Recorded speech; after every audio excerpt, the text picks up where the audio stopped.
कभी कभी एक कहानी सिर्फ कहानी नहीं होती, वो एक दर्द होती है, एक चीख होती है जो सुनाई तो नहीं देती, लेकिन दिल के अंदर तक गूंजती रहती है। एक कमरा जहां कुछ घंटे पहले दो लोग जिंदा थे, भविष्य की बातें कर रहे थे, वादे कर रहे थे, और फिर अचानक वहीं खामोशी छा जाती है। एक रिश्ता जो समाज से लड़ रहा था, एक लड़की जो अपने प्यार को बचाना चाहती थी, और एक लड़का जो शायद अपने भविष्य को। लेकिन जब प्यार और भविष्य आमने सामने खड़े हो जाए तो किसकी जीत होती है। नमस्कार, आप देख रहे हैं न्यूज इरा की खास रिपोर्ट खामोश वारदात, और मैं हूं आपके साथ विपिन। अगर आप हमारे चैनल पर नए हैं तो सबसे पहले चैनल को सब्सक्राइब कीजिए और हमें फॉलो जरूर कीजिए, क्योंकि यहाँ हम सिर्फ खबर नहीं दिखाते, हम सच की तह तक जाते हैं। तो आइए शुरू करते हैं आज की खामोश वारदात। एक बेटी जिसके सपने बड़े थे। बिहार के मुंगेर जिले के जमालपुर प्रखंड का आदमपुर गांव, यहीं रहती थी 25 साल की स्नेहा कुमारी। एक साधारण परिवार। पिता का 2022 में निधन हो चुका था। घर की आर्थिक स्थिति कमजोर थी, लेकिन मां किरण देवी ने कभी अपनी बेटी के सपनों को मरने नहीं दिया। स्नेहा पढ़ाई में तेज थी, वो नर्स बनना चाहती थी, लोगों की सेवा करना चाहती थी, अपनी मां का सहारा बनना चाहती थी। बिहार की योजना स्टूडेंट क्रेडिट कार्ड योजना से लोन लेकर भागलपुर की सावित्री इंस्टीट्यूट में जीएनएम की पढ़ाई कर रही थी। उसे क्या पता था कि जिंदगी उसे ऐसी परीक्षा में डाल देगी जिसका कोई सिलेबस नहीं होता। साल 2022 पढ़ाई के दौरान स्नेहा की मुलाकात हुई नीरज कुमार यादव नामक लड़का से। पहले बातचीत शुरू हुई, फिर फोन नंबर का आदान प्रदान हुआ, धीरे धीरे दोस्ती, फिर अपनापन, और फिर प्यार। नीरज पूर्णिया चला गया। वह मेडिसिटी न्यूरो साइंस इंस्टीट्यूट में आईसीयू इंचार्ज बनकर काम करने लगता है। दूरी बढ़ जाती है, लेकिन मोबाइल की घंटी ने दूरी को कम कर दी।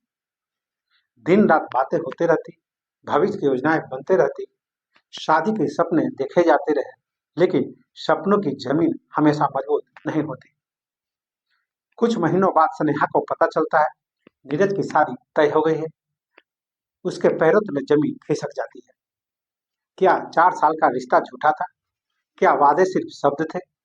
पुलिस के मुताबिक यहीं से तनाव बढ़ जाता है। स्नेहा आहत थी, गुस्से में थी।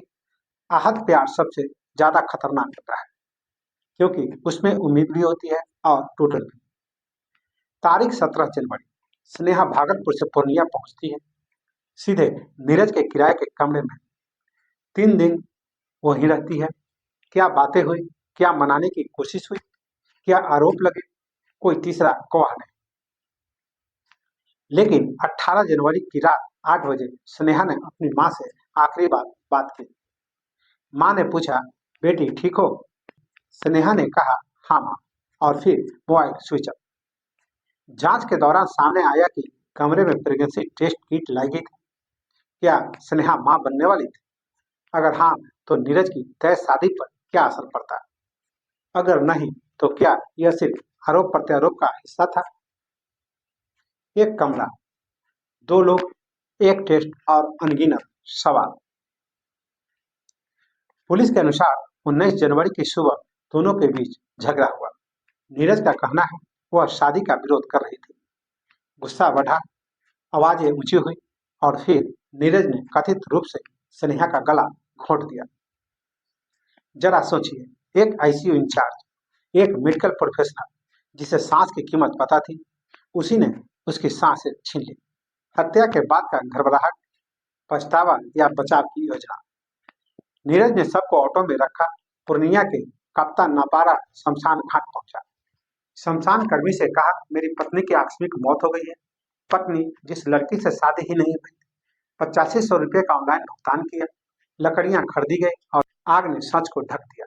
न कोई पोस्टमार्टम, न कोई पुलिस सूचना, और न अंतिम दर्शन। इधर मां किरण देवी बेटी के फोन का इंतजार करती रही। तारीख 19 जनवरी से मोबाइल फोन बंद। परिजन भागलपुर पहुंचे, दोनों से पूछताछ हुई, तब पता चला वो किसी युवक से मिलने गई थी। 21 जनवरी 2026 गुमशुदगी की रिपोर्ट दर्ज कराई गई। एक मां को अंदेशा हो चुका था, लेकिन सच उससे कहीं ज्यादा भयावह था।